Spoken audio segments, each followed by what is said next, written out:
Yeah, that was my aha moment as well in a counselor's office. John Walker from Blessing Ranch, you probably know. And it was that I think that you believe the gospel's for everybody else, not for you. Mm-hmm. You believe God loves them, just not you. Yeah. And I said, very much me. Bingo, that's it. Very much me. I'll work a little harder. Yeah, one day. Exactly. One day he will. And that's something. Yeah, very much me. So, but back then there weren't podcasts, there weren't anything like that. But I was on the radio. I was on Bot Radio Network. Okay. And not because I wanted to be, but there was a guy in my church that just insisted. I'll pay for it. I'll produce it. I'm like, okay. And so I begin to get phone calls from pastors in like the end of 97 saying, something's different in your preaching. I can sense there's a change in you. Mm-hmm. You seem like a safe person to talk to. Could we meet? And I would say, dude, I don't think I have a lot of wisdom. I'm still pretty young, but I can meet and just process.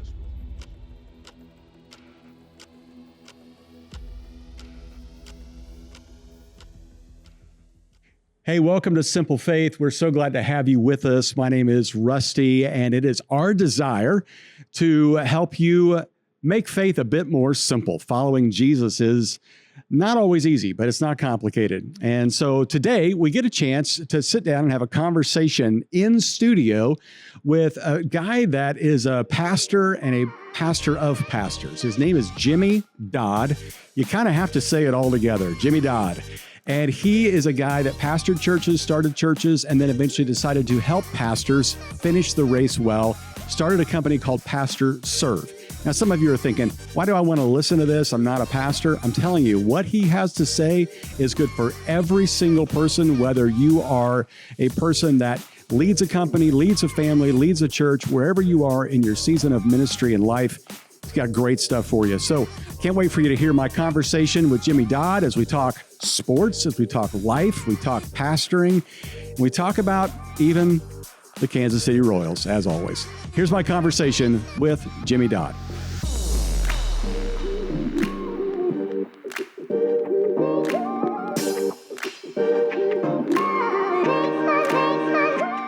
Jimmy Dodd, this is an honor. As I said, we've never met face-to-face, but only seen each other on a Zoom call that happened thanks to our friend Justin Moxley, goodness, 2 or 3 years ago. You're much better looking face-to-face. Well, thank you, and you're much taller. So for our listeners that don't know you, tell us a little bit about yourself, and then tell us about PastorServe. Yeah. So, I have a great wife, Sally. I've got 5 kids, 5 grandkids. Wow. Keeps me very busy. Pastored for about 17 years. Okay. In Chicago, then Boston, then Greenville, South Carolina, then did a church plant in Kansas City. And then in 1999, just felt a strong leading push, pull, tug from the Lord to start PastorServe. Okay. Well, before we even define what PastorServe is. Yeah. Chicago, Boston. Yeah. 2 strong, polarizing groups of people. Yeah. What was the harder city to do ministry in? Oh, Boston. Okay. Now it was nice because I was on staff at a large church. I was on staff at a big church out there that's called Grace Chapel. Okay. Pastored by a guy that everybody knew, Gordon McDonald. Oh yeah. And so because of that, it was a large church. People just flocked to church. So it was easy just to make contact there. But with the average person on the street, it was always tough in Boston. The greatest tool for evangelism by far in Boston was the Boston Celtics, because they were winning huge, and that gave everybody this common language.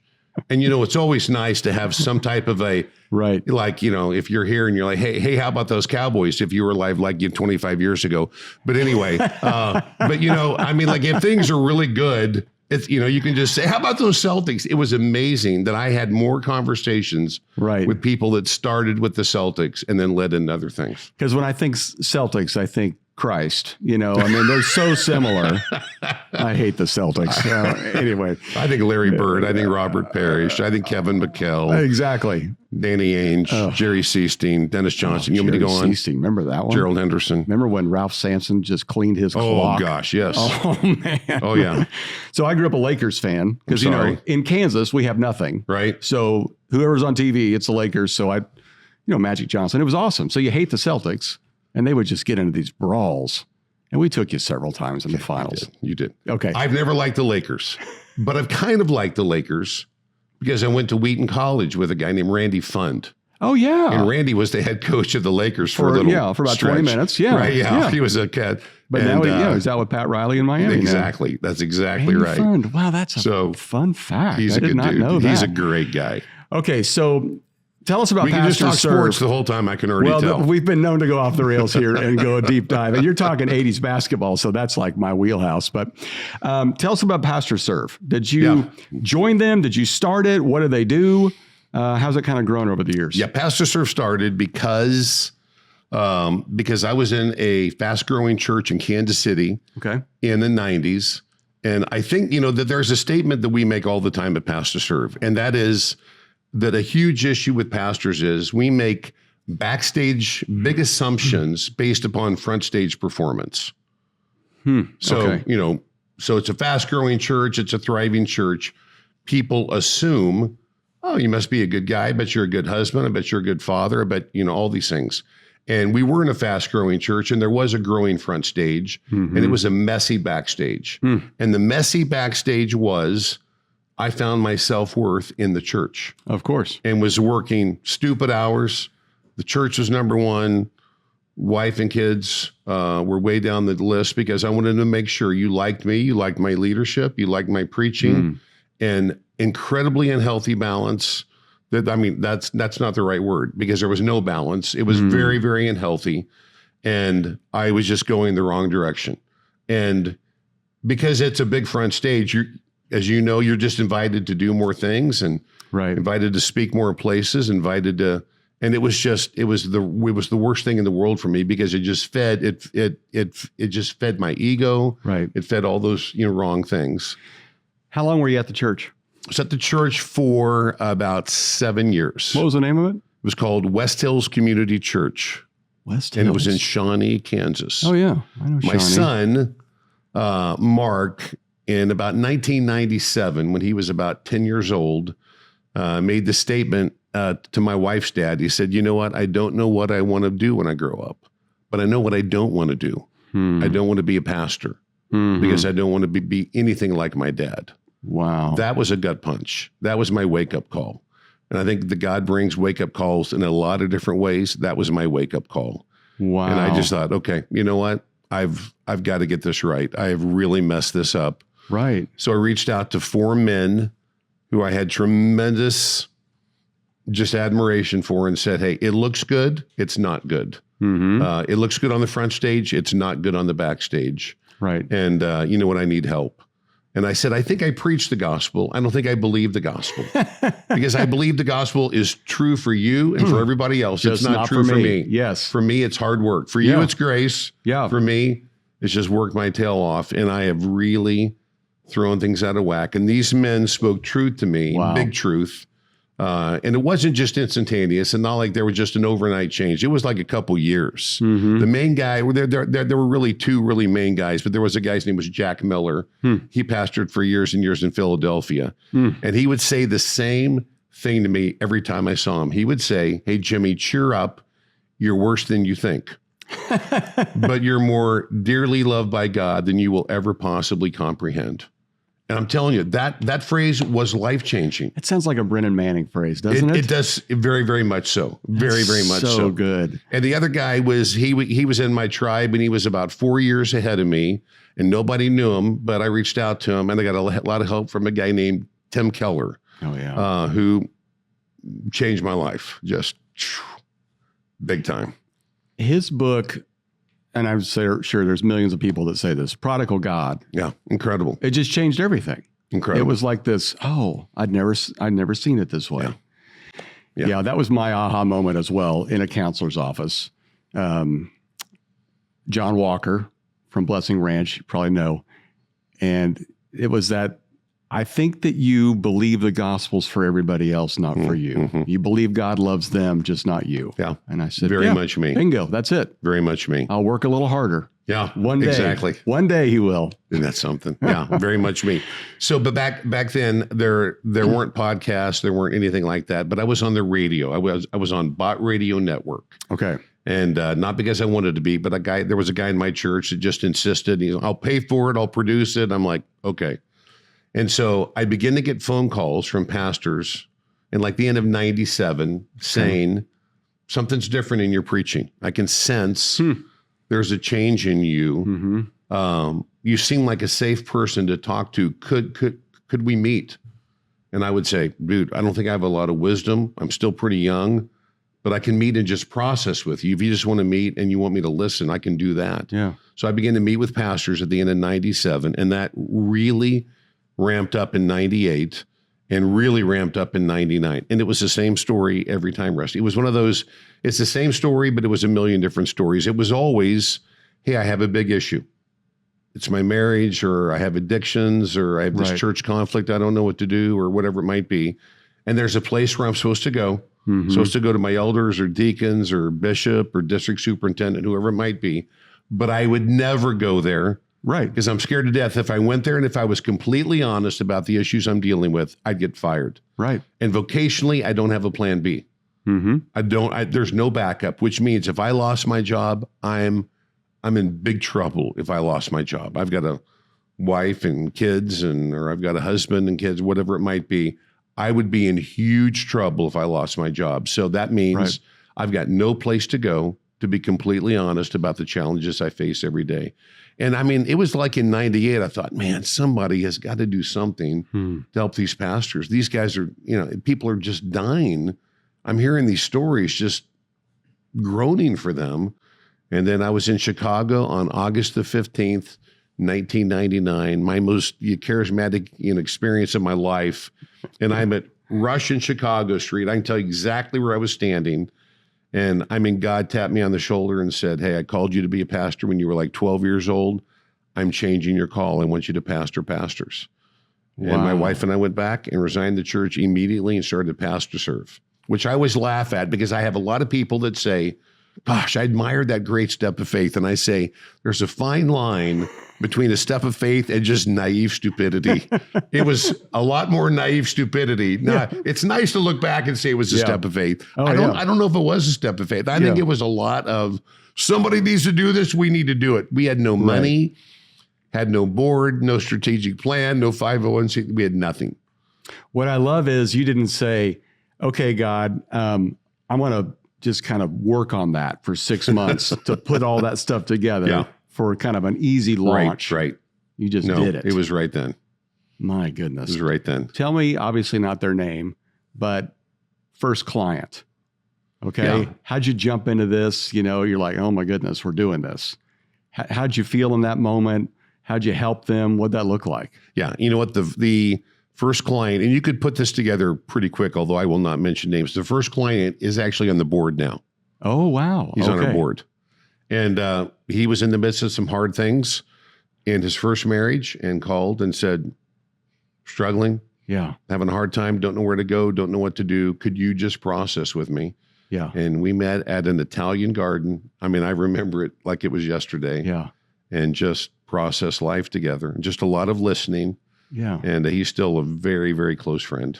Do you feel in those circumstances and situations you have to provide answers, or is it more of, let me just be a sounding board for you? Most of the time, even now, it's just a sounding board. Right. So we're just trying to ask the questions that will help them think about things in new ways. Even now as we coach pastors, it's not a lot of answers. I think that goes into consulting, which we do sometimes, but just coaching with pastors, it's a lot of just asking questions and them thinking, okay, I've never really thought about it that way, but as I think about it in a fresh way, maybe this is, and it's amazing how I think the answers are oftentimes there, but they just haven't gone to that part of their soul to just really process on those types of things. Don't you think that our self-talk, we've figured out how to talk to ourselves. And so we say the same thing over and over again. It does take that different kind of question to make a guy go, I had never thought about it like that. Maybe I don't believe what I'm selling. Right. Right. That's exactly right. Agreed. That's what I hate about Justin Moxley. He asks me questions I can't answer. You know what? Tell me about your soul. Shut up. Go away. We're watching the Royals. Okay. It's not good. Look at the Royals. They're losing. All right. That's So fine. tell me, and tell the audience, what do pastors struggle with that maybe the person out in the congregation, they don't see? You've already touched on this a little bit, but there is this assumption they got it all together. And I think that we're getting better at being vulnerable from stage. Yeah. Back in the 80s, that was unheard of. Oh, absolutely unheard of. 90s, it was all about excellence, Right. up and to the right with everything. That's right. Thank you to Bill Hybels for that. Yeah. But, and I'm grateful for Hybels. He helped me in a lot of ways, not everything. But what I would say is, I think over the last 10 years or so, the age of vulnerability from the stage has become a lot more real. But still, there's a piece that people don't always understand, Right. which is where you come in. Help our people understand. Yeah, it's a great question. I wrote a book about 10 years ago, and it's called Pastors Are People Too. Oh, And that's largely it right there. I mean, pastors have the same struggles as anybody else. Pastors struggle in their marriage. They struggle in parenting. They struggle with addiction sometimes. They struggle with fear, with greed, with lust, with envy. They struggle with everything that we struggle with. And yet somehow we have placed them up on such a high podium, and there's this high place that they start to have this fear of, I can't be honest with you because of where you've placed me in your mind. The fall is going to be so severe that I can't be honest with you. Yeah. And so it's so critical just to know pastors are going to have struggles as well. They're doing everything they can to walk with Jesus, just to try to hear from the Spirit. Yeah. But they're going to have struggles as well. And I think that we put them in a place where they begin to have more and more fear of, I could never be honest, because if I would just so disappoint people and shock people. And if they heard I was in counseling, if they heard I was in marriage counseling, if they heard that I was at the doctor's office because of anxiety or whatever it might be. And yet I think it's a great trend that there's more and more openness, that there's more, listen, you know what, I go to counseling and gosh, I have struggles with health sometimes. And it's so helpful to be so much more honest, because it just creates permission for people to say, okay, if my pastor struggles with this, I guess it's okay if I talk about it. Right. Exactly. But man, we have just caused people to hide. And there are still, listen, we still deal with so many pastors that hide in fear. Of course. And they still have the fear of, I can't be honest with anybody. And so many conversations that we have, at some point it's a, hey, I've never talked about this with anybody. Right. But there it comes. Don't you have that feeling when somebody says, I've never told this to anybody, you're like, you're about to get free. Oh, exactly. This is going to be life-changing. Oh, you know, it's fascinating because we say that, you know, that there's a very small toolbox that's actually held by Satan.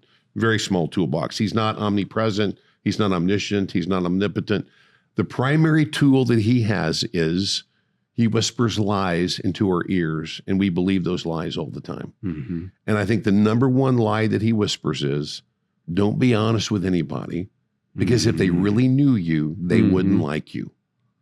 And that is such a lie from Satan. Right. That is such a lie. If they really knew you, they will lose complete respect for you. And I think that that's a lie. Because I think that deep down inside, the way that we were actually created by God is that we need to be vulnerable. We were created naked, right? We were created completely vulnerable.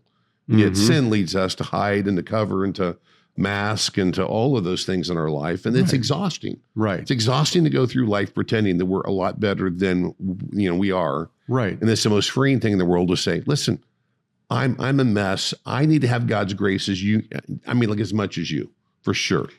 Did you ever have that moment when you were a pastor that you had an argument with your wife and then had to go preach on marriage? Oh, I've never had that. Have you, Rusty? I've never told this to anyone, but let's do it with a camera. I think everybody's had that issue. Like, I'm such a hypocrite.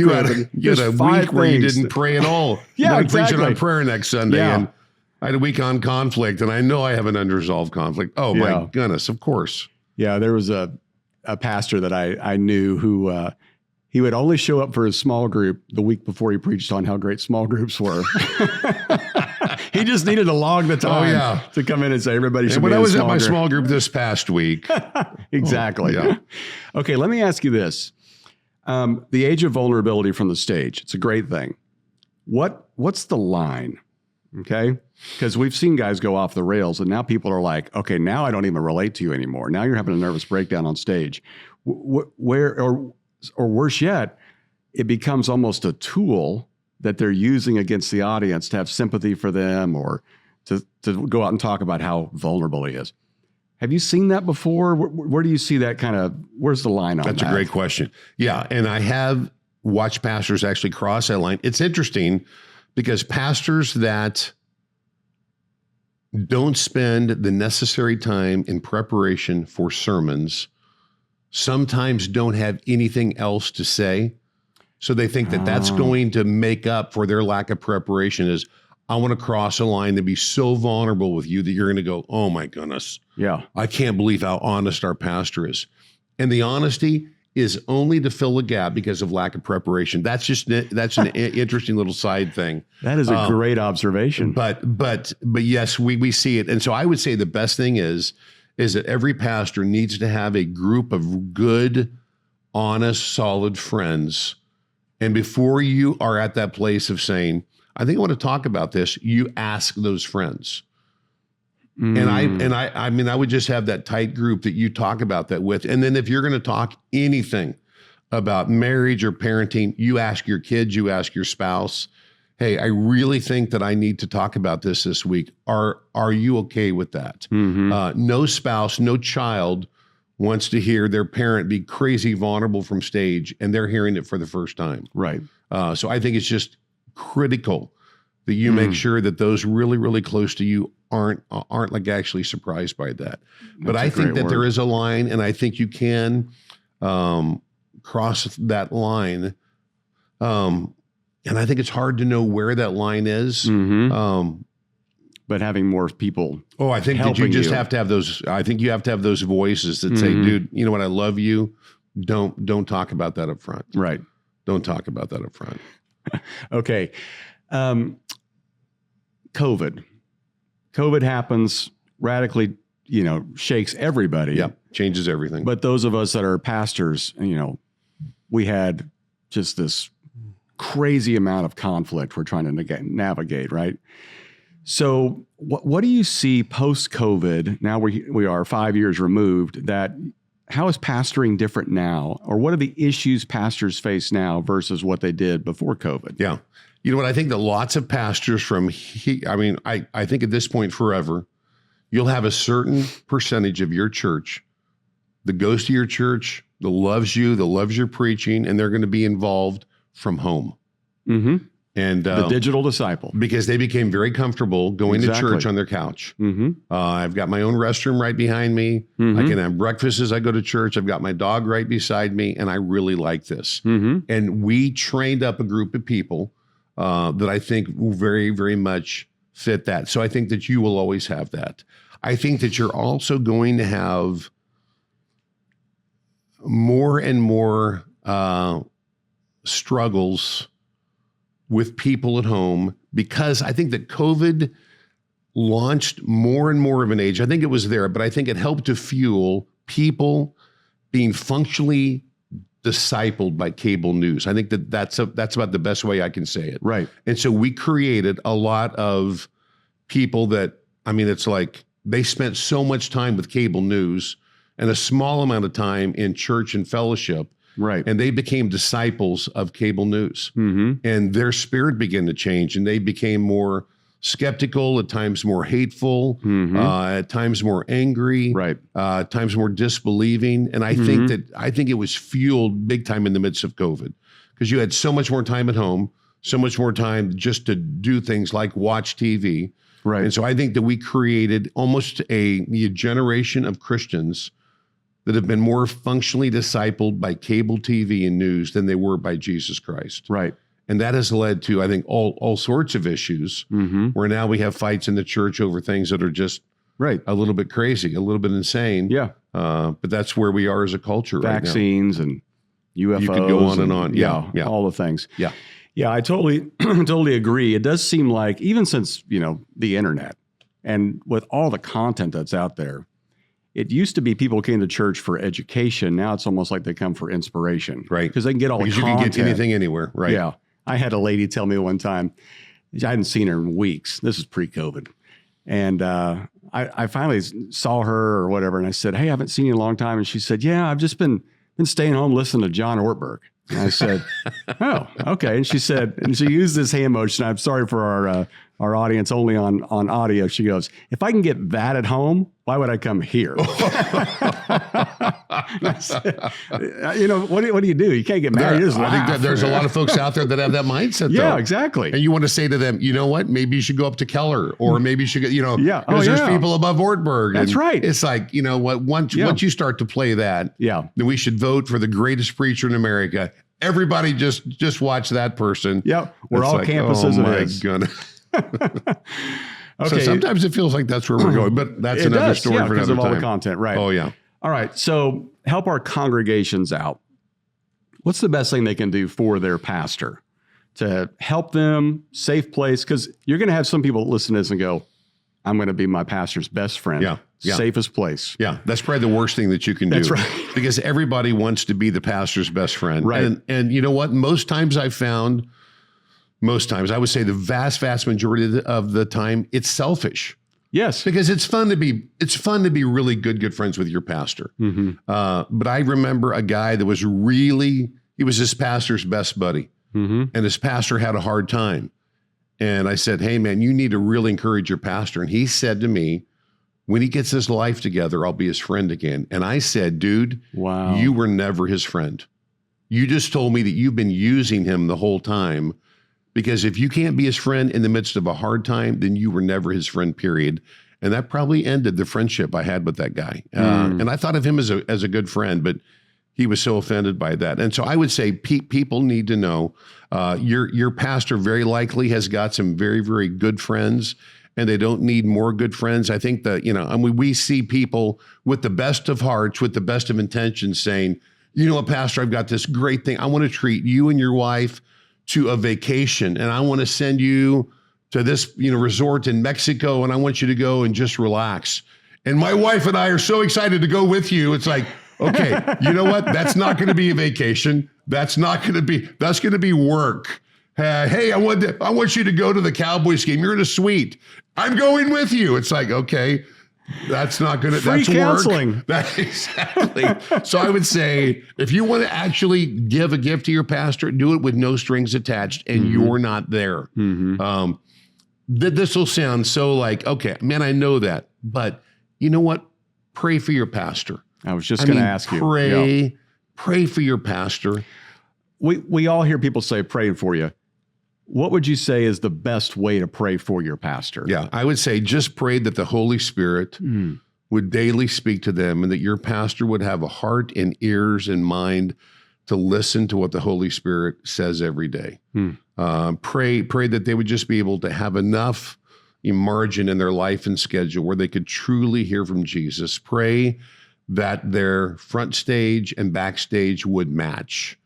Pray that there wouldn't be a huge front stage and a small withering backstage, but pray that pray for their marriage, pray for their parenting, pray for their health. Pray that they would just find their hope and their love and everything in Jesus. That's just the most basic thing, but you definitely need to pray for your pastor. It's one of the most basic things we can do. Okay, for all of our pastors out there listening that think, I need to call this guy, tell them, first of all, what do they do? How do they contact PastorServe? And what would you say to them? What's their next step? Yeah, we have a website, pastorserve.org. Okay. And there's all sorts of links to, like some free coaching. Let me just say, it's very, very important. At the very start of PastorServe, we said we will not be a white, male, suburban, big church pastor's ministry. We will serve the whole church. And so we have a commitment. We will serve the whole church. And that's been our commitment from day one, which is why we have to raise a lot of money because we'll do work for a church and we'll charge them oftentimes for coaching or consulting or assessments. And man, if you can pay, it's great for PastorServe. If you can't pay, we're going to do exactly the same work for you. And so that means that we work with a lot of poor churches that could never pay. We do lots of work in Latin America. We will never charge in Latin America because most pastors there are bivocational, trivocational, quadvocational, just trying to get by. And yet they pastor significant churches, and yet they're under-resourced, they're under-trained.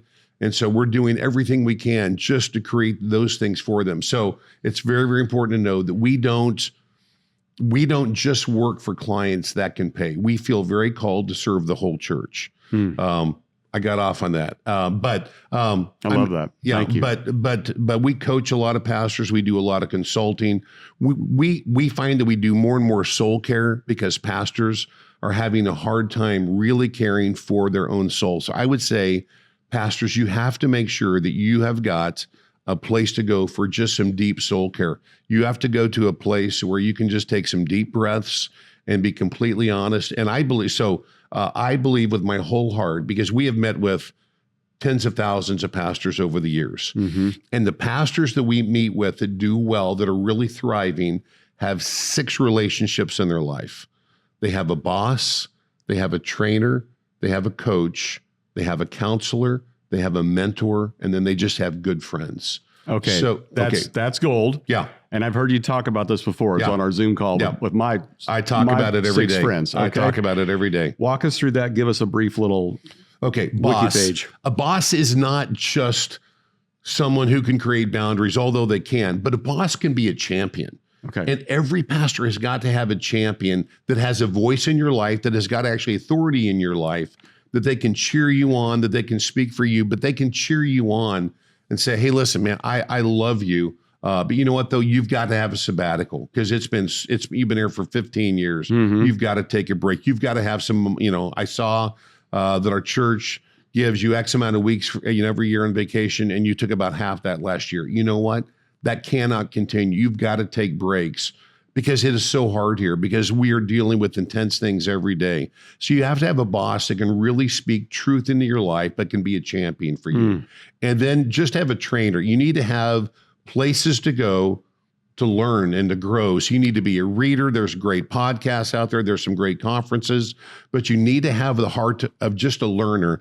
The thing that frustrates me immensely is there's 100 occupations where you have to have ongoing continuing education. Right. If you're an attorney, if you're a doctor, if you're a nurse, oftentimes if you're like you can name so many different jobs where you have to have continuing education, but not as a pastor, which means you really don't have to learn anything new the rest of your life, and you could probably still function in your role, which I hate that. Yeah. I mean, you need to be educated. You need to be growing. You just have to have the heart of a learner. Right. And so there have to be those places. I think it's wise to have a coach.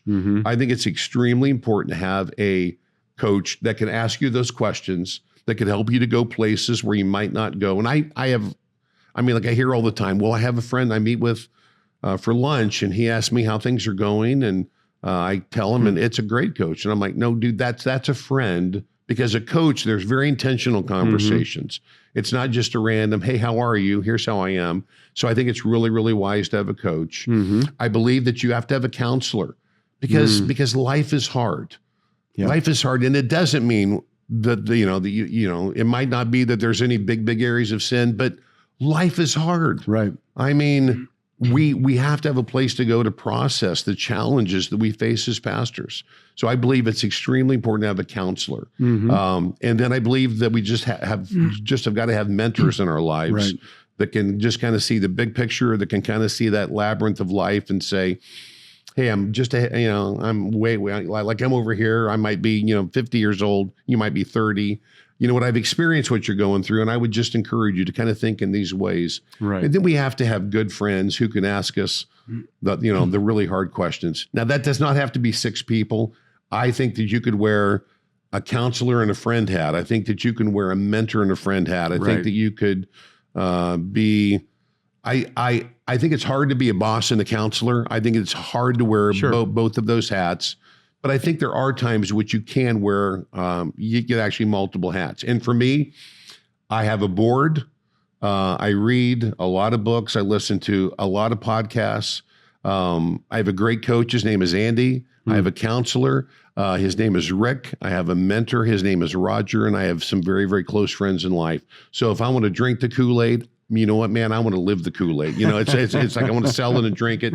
So people always ask me, okay, you push those. Right. Well, who's yours? And it's like, you know what? I can name them very, very easily. Yeah. Because I've got those in my life, because I have to have those people in my life. They're essential in my life for everything I'm doing. I need those people in my life. So anyway, I would say that those are really key relationships that we believe every pastor needs. That's a great word for all of our pastors, PastorServe.org. I want to go back to something you said earlier, because the moment you said his name, a light bulb went off. Gordon MacDonald. Yeah. You worked with him. He's become like all of our sage that we listen to. Yeah. I'm grateful the Lord has given him so many years of life, because he's almost given us his best stuff here towards the end. Yeah, agreed. But he went through a very difficult season. Yeah. Were you at his church before, during, or after that? What did you learn through all of that? Yeah. What can you share about that? Yes, and yes. So I was the guy that worked with the kids. So I was in charge actually of the kids, actually junior high. Okay. So I was the youth pastor. And he, in every way, was my hero. Yeah. I mean, he and Gail and all the things they did about marriage. I mean, I just looked up to him. Just thought he is the greatest pastor in America. And gosh, I get to be on staff with him. Right. I just felt like it was the greatest joy of my life. Right. And I was called into a room with a small group of people and told Gordon had a moral failure. That was the biggest spiritual punch in the gut in my life. I mean, it physically hurt. Right. And that was the day that I just understood, okay, just because you're surrounded by people doesn't mean that people know you. Because I remember in that room, I could name every person in that room. And I remember Paul saying, Steve, I thought you were really close with Gordon. And Steve saying, Dan, I thought you were really close with Gordon. Dan's like, no, I wasn't that close with Gordon. And it just became clear instantly. We all knew Gordon, but nobody really knew Gordon. Everybody assumed, well, I see him hang out with Steve and Dan and Paul. I assume he's close to them. And it was made very clear that he was not close to anybody. And he had so isolated in himself, and nobody was really speaking into his life. But that was a painful day. And I would say that's the day the PastorServe was actually conceived. It wasn't birthed until about 13 years later. Right. But I think you conceived that day because I thought, wow, he was alone. He was isolated. We thought we knew him. We didn't know him. Right. And then I watched a powerful restoration process, which shaped me immensely. And then I watched him walk through this very, very faithfully for 2 hard years, did everything that we asked of him, did everything that the elders asked of him. And after 2 years that we actually restored him to a place of ministry, not back in the same role, not back to be like a Grace Chapel as a lead pastor, although eventually he did go back there. But I also remember the shock of the day that we restored him. We received messages from around the country from some very well-known names, furious with Grace Chapel. I bet. That we would do that. It's like, no, he's disqualified. He's out. He should have no voice. And I mean, a lot of pastors I really looked up to big time were furious with Grace Chapel. Right. But Gordon has become, he is very, very much a sage. And just to look back upon those years, I think that he would say, I was very isolated and I was surrounded by thousands of people every week, and nobody really, really knew me. He's a great example of somebody who shares vulnerability without obsessing on it. Right. He'll talk about that, but it's not like his only thing he talks about. He's got so much wisdom. Right. And there's his book, Resilient Life, The Resilient Life. That was fantastic at just mapping out your life, thinking about yourself from different age groups and just figuring out how you want to live this life and end it. Yeah. I know he's a strong Red Sox fan. I would imagine a Celtics fan as well. God help him. Yeah, I know. And I feel like that's where we should end this conversation. Favorite Celtics moment? What would it be? Bird steals the ball. Bird steals the inbound pass. Against the Pistons. Oh, my gosh. That's just the greatest. Over to DJ. DJ lays it in. I mean, but you know what, though? Okay, here it is. We had a guy in our church named Bob Fantasia. I can just mention his name because he's with Jesus. Just this great elder, but very soft-spoken elder in the church. And just kind, quiet, unassuming guy. And he said, would you like to go to a playoff game against the Knicks? And I'm like, Bob, yes. In the garden. And so we go to the garden, we sit down on our seats, and we'd been on our seats for a minute, and I don't want to mess up the microphone and the sound here, but he begins to yell, hey, Hubie, you suck. And I was like, who is this? Who? He was yelling at Hubie Brown the whole game. He was yelling, hey, Hubie. And he's upset. He was yelling terrible things. I was like, who are you? You're supposed to be this mild-mannered elder. It's like you're a different person in the garden. I still laugh about that. Oh my goodness. What is happening? That might be my favorite Celtics moment. That's Hubie, that's a great word to have on your podcast. Hubie, you suck. What? And that's for Hubie Brown. In case he's listening to this podcast, Hubie, he's with Jesus. He probably actually loved you, but it was just in the moment. So Hubie, one of the greatest coaches ever, one of the greatest broadcasters. Oh, he's incredible! Sharp as a tack in his 90s. I mean, it's amazing. That's so great. When you get to see parishioners at a game lose their ever-loving mind, and you're like, wow, you don't worship like this. That's exactly right. I see you with your hands in your pockets when we're singing Amazing Grace. This has been a pleasure, man. Thank you so much. Great to meet you face to face. Everybody check him out, PastorServe.org. And for all of our pastors out there listening, definitely, you can't do this alone. You need people in your life. Reach out to Jimmy Dodd and PastorServe, and I know they would love to help you. So we'll see you next time on Simple Faith.